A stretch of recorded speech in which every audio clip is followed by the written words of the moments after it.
Rupinder Bains, do you think it's possible to bring in a specific, bespoke, as Frank Mulholland puts it, offence? It is possible.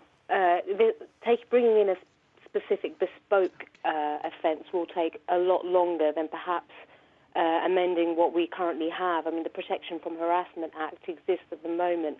The gap with that legislation is that caters for only, a one-time offence will not be enough. There's got to be a series of activities or a constant form of harassment in order to be an offence under that legislation.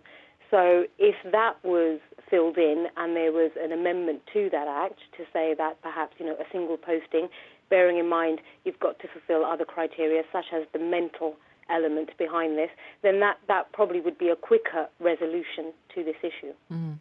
What do you think, Rupinder Bains, of officers telling Sarah that effectively it was her own fault because she consented to the images being taken in the first place?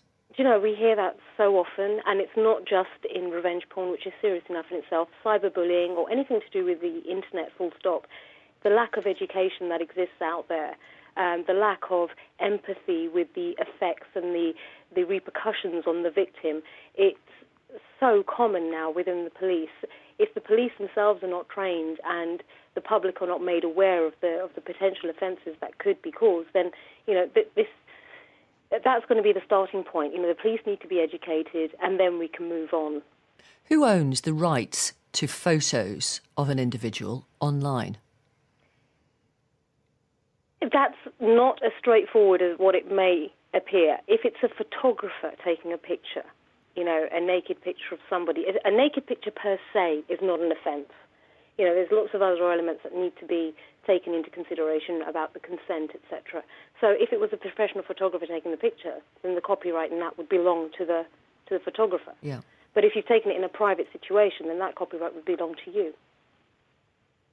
Right. So why can't you get pictures of yourself taken down from a website by invoking personal copyright?